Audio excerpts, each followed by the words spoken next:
My husband filed for divorce right after I inherited my mom's fortune. He thought he hit the jackpot, but my mom outsmarted him. When my mother died and left me her entire fortune, my husband Noah suddenly became the most caring and supportive man on earth. But when I wouldn't let him spend my inheritance, he decided he didn't want to live with me anymore. What happened next was something that turned his world upside down. I always knew my mom was sharp. She was always one step ahead of everyone around her, and could read people like open books. But I didn't realize just how far ahead she'd planned until after she was gone, and her final chess move left everyone speechless. My relationship with Mom had been complicated in her last few years. There was a distance between us that I couldn't quite bridge, no matter how hard I tried. Part of the problem was that she never really approved of my husband, Noah. She never said it directly, but her feelings were crystal clear in other ways. During our visits to her cozy house in Maplewood, Mom would go quiet whenever Noah talked about his big plans or future dreams. She'd raise her eyebrows when he mentioned needing money for this investment opportunity or that business venture. Her questions always sounded more like statements, like she already knew the answers and didn't like what she'd discovered. "Mom, why can't you just be happy for me?" I asked her once after a particularly tense Sunday dinner where Noah had pitched his latest get-rich-quick scheme involving cryptocurrency. "I am happy when you're truly happy, sweetheart," she replied carefully, setting down her coffee cup with deliberate precision. "I just want to make sure you're seeing the whole picture. He's not perfect, but he's who I chose," I told her, feeling defensive. "Can't you just accept that?" She didn't argue with me. She just gave me that look, the one that made me feel like she could see moves on a chessboard that I couldn't even imagine. It was frustrating and comforting at the same time. "I love you, Kelly," was all she said. "More than you know." I thought she was being overprotective, maybe even controlling. I figured all mothers struggled to let their daughters make their own choices, especially when those choices weren't perfect. Noah wasn't exactly what she'd envisioned for me. He worked at a mid-level marketing firm, drove a beat-up Honda Civic, and had a habit of ordering the most expensive item on the menu whenever someone else was paying. But he made me laugh. He remembered my birthday. He brought me chicken soup when I was sick. Wasn't that enough? Looking back now, I realize Mom saw through his charm to something I was too naive to recognize. She knew that when money entered our relationship, Noah's true colors would show. And she was preparing for that moment long before I even knew it was coming. When Mom died suddenly from a heart attack at 62, I was completely devastated. The grief hit me harder than I'd expected. We had so many unfinished conversations. Too much space between us that would never be filled now. I regretted every argument and every time I'd chosen Noah's feelings over spending time with her. The last thing we'd argued about was Thanksgiving dinner.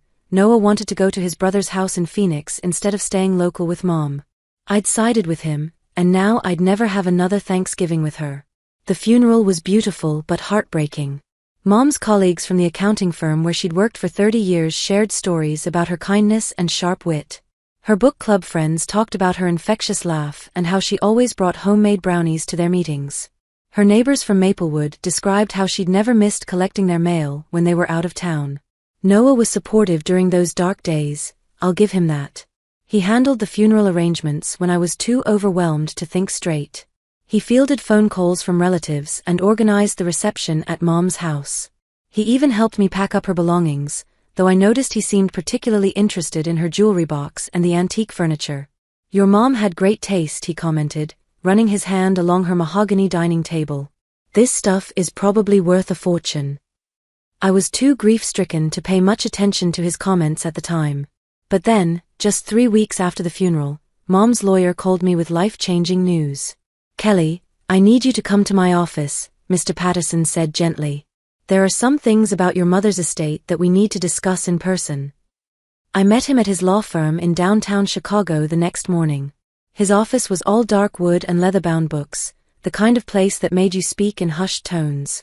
"Your mother left you everything, Kelly," he said, sliding a thick folder across his desk. "The house in Maplewood, her retirement accounts, her savings, and some investments I don't think you knew about. It's quite substantial." I stared at the numbers on the paperwork, certain there had to be a mistake. The total inheritance was over $650,000. "This can't be right," I whispered. Mom was comfortable, but she wasn't wealthy. "Your mother was very private about her finances," Mr. Patterson explained. She'd been saving and investing for decades. She also inherited some money from your grandmother that she never touched. She wanted to make sure you'd be taken care of. I drove home in a daze, the folder of documents sitting on my passenger seat like a ticking time bomb. How was I supposed to process this? 3 weeks ago, I was grieving my mother's death. Now I was trying to wrap my head around being financially set for life. But what surprised me the most wasn't the money itself. It was how Noah reacted when I told him the news. At first, Noah seemed genuinely supportive and caring when I shared the news about Mom's inheritance. "Wow, Kelly," he said, wrapping me in a hug. "Your mom always knew how strong you were. She wanted to make sure you'd be taken care of. You deserve this, babe." His reaction felt genuine, and I was relieved. I'd been worried about how such a large sum of money might change our relationship dynamics. But then within days, Noah started suggesting ways to spend the money. "You know what we should do?" he said one morning over breakfast at our kitchen table. He was buttering his toast with unusual enthusiasm. "Maybe it's time we traded in your old Toyota for something newer. You deserve to drive something nice." "My Camry runs fine, Noah," I said, stirring my coffee. "I don't need a new car right now." But with the inheritance, we could afford something really good. A BMW, maybe? Or that Lexus you always admired when we drove past the dealership. Something about his eagerness made me uncomfortable, but I pushed the feeling aside. Maybe he really was just trying to take care of me. Maybe this was his way of helping me process everything. Then came the vacation suggestions. "I found this amazing beach house we could rent in the Hamptons for the entire summer," Noah announced a few days later, his laptop open to a vacation rental website. "Just the two of us. Doesn't that sound perfect? We could both take time off work and just relax." "That sounds expensive," I said carefully. "So what? You can afford it now. We should enjoy life while we can." The suggestions kept coming. A weekend trip to Napa Valley. Season tickets to the Cubs. A membership at the exclusive country club where his boss played golf. Next came the housing ideas. "We should think about moving, Kelly," he said during dinner one evening. "You've always complained about our tiny kitchen. Let's find a house that actually makes you happy. Something with a big yard, maybe a swimming pool." Each suggestion sounded reasonable on the surface, but something felt wrong about his approach. There was a hunger in his eyes when he talked about spending the money. A calculating quality that reminded me of how he looked at dessert menus at expensive restaurants. "Noah, I need time to think about all this," I told him. "It's a lot of money, and I want to be smart about it." "Smart about it?" he asked, his fork pausing midway to his mouth. "Kelly, this is our chance to finally live the life we've always wanted. Why are you being so hesitant?" "Because it's not our money, Noah. It's mine. My mother left it to me." The words came out harsher than I intended, but they were true. And the look on Noah's face told me everything I needed to know about what he'd been thinking. His expression shifted from confusion to something darker. Something that made my stomach clench with recognition. That's when Noah's whole attitude changed completely. The sweet, supportive husband disappeared overnight, replaced by someone I barely recognized. Noah stopped bringing me coffee in the morning, something he'd done almost every day for our entire 8-year marriage. He stopped asking how my day went when I came home from work. The compliments about how strong I was and how much I deserved the inheritance completely dried up. He started sleeping in the guest room, claiming he wanted to give me space to process everything, and didn't want to intrude on my grief. But I knew the truth. Noah was angry that I wouldn't let him spend my mother's money. The silence in our house became deafening. We'd go entire evenings without speaking, both of us pretending to be absorbed in our phones or the television. When we did interact, it was purely functional. "Did you pay the electric bill?" Or "We're out of milk." Noah stopped doing the little things that had made our marriage work. He left dirty dishes in the sink, knowing I'd eventually wash them. He forgot to take the trash out on collection day. He started working late more often, claiming his marketing campaigns required extra attention. But I caught him researching divorce lawyers on his laptop one evening when he thought I was asleep. I had no idea that his anger was silently brewing up a storm inside his head. A storm that would turn our lives upside down. The tension became unbearable. I found myself walking on eggshells in my own home, afraid that any mention of the inheritance would trigger another cold shoulder treatment. I started eating dinner alone, reading Mom's old books to fill the silence. One night, I called my best friend Amanda to vent about the situation. "He's acting like I personally stole money from him," I told her. "Like I'm selfish for not wanting to blow through my mom's life savings on luxury cars and vacation homes." "Kelly," Amanda said gently, "have you considered that maybe Noah is showing you who he really is? Your mom never liked him, did she?" The words hit me like a physical blow.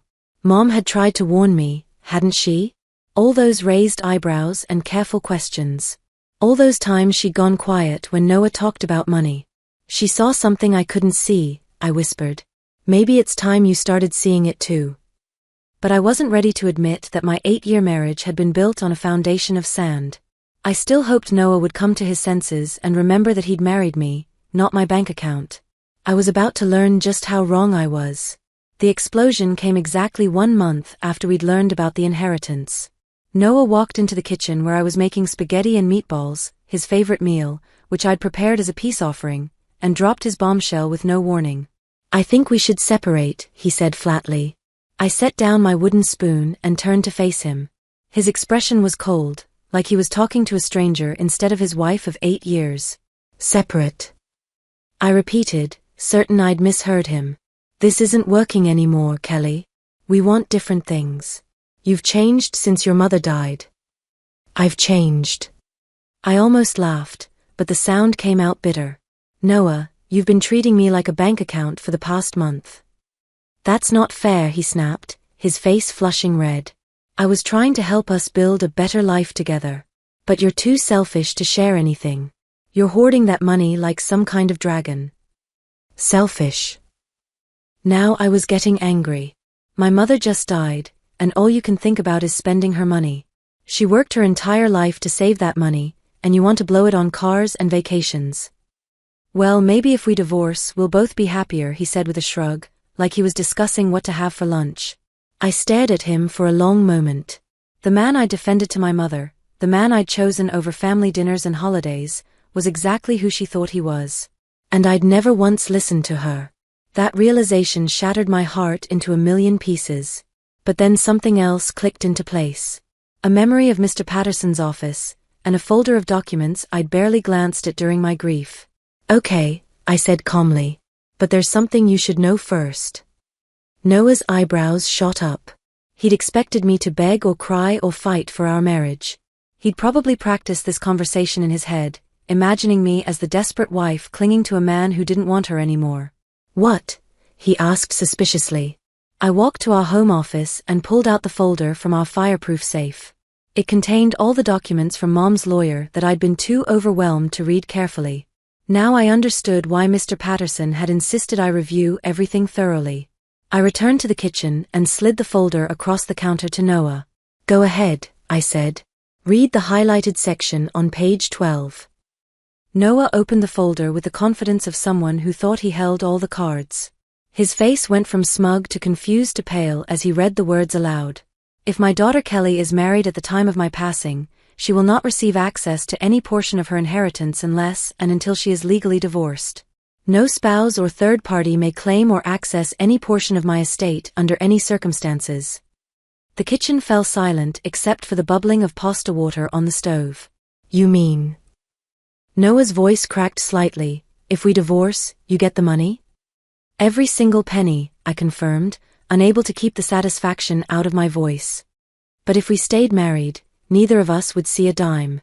The entire inheritance would go to the American Heart Association instead." Noah stared at the legal document like it had personally betrayed him. His hands were actually shaking as he reread the highlighted section. "Your mother planned this," he whispered. "She knew." "She sure did. 2 years ago, actually. Right around the time you started asking her for loans to fund your brilliant business ideas, remember?" Noah's face went from pale to red to pale again. We both knew exactly what I was talking about. The time he'd approached Mom about investing in his friend's food truck venture. The time he'd asked her to co-sign a loan for his cryptocurrency mining equipment. The time he'd suggested she help us with a down payment on a bigger house.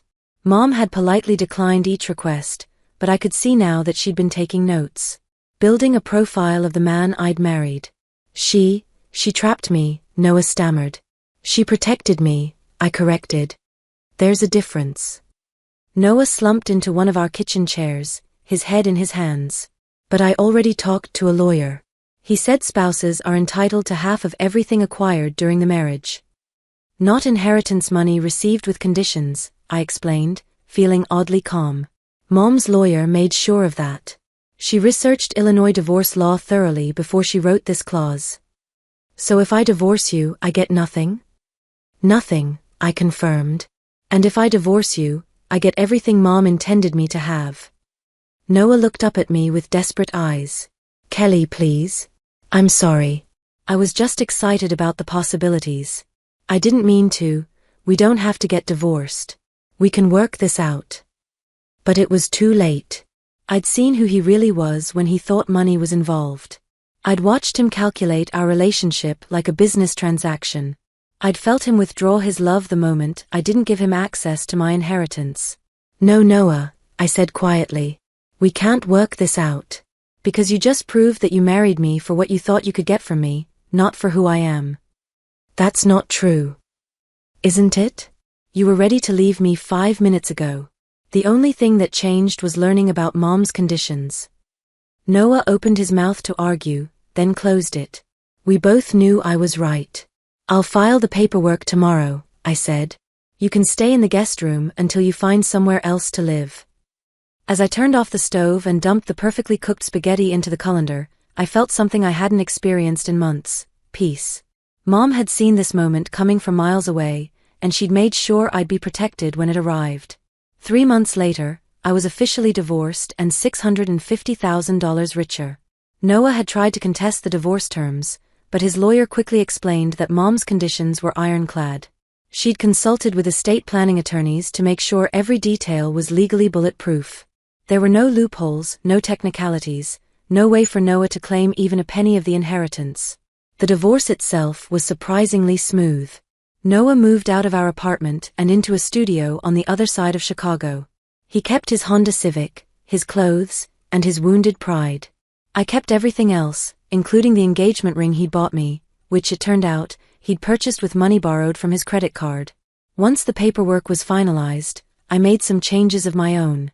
I quit my stressful job at the marketing agency where I'd been working 60-hour weeks for mediocre pay. Instead, I started freelance consulting, choosing my own clients and setting my own schedule. The inheritance gave me the financial freedom to be selective about the work I took on. I sold our old apartment and bought a charming craftsman house in Evanston, just 20 minutes from where Mom used to live. It has a big kitchen with granite countertops, a reading nook by the front window, and a garden where I've started growing the tomatoes Mom always loved. I took that solo trip to Italy I'd dreamed about since college, the one Noah had always said we couldn't afford.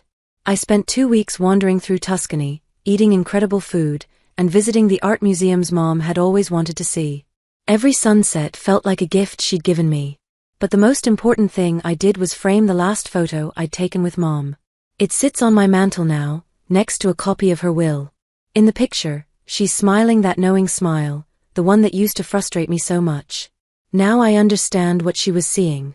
Noah occasionally texts me, usually when he's had a few drinks. He tells me he's sorry, that he misses me, that he realizes he made a mistake. But I know the truth. He doesn't miss me, he misses the money he thought he was going to get. Meanwhile, I'm building the life Mom always hoped I'd have. I'm dating again, carefully, thoughtfully, with the wisdom she tried to give me. I volunteer at the animal shelter on weekends. I host book club meetings in my living room, just like Mom used to do. And sometimes, when I'm sitting in my garden with a cup of coffee, I talk to her out loud. Thanks, Mom, I say to the sky. You saved me in more ways than one. I can almost hear her laughing, pleased that her final chess move worked exactly as she'd planned. She knew Noah would reveal his true nature when money entered the picture. She knew he'd choose greed over love. And she made sure that when that moment came, I'd have everything I needed to start over. My mother always was one step ahead of everyone else. Even in death, she was still protecting me, still teaching me, still loving me unconditionally. Noah thought he'd hit the jackpot when he learned about my inheritance. Instead, he'd walked straight into the most elegant trap I've ever seen. and I couldn't be more grateful.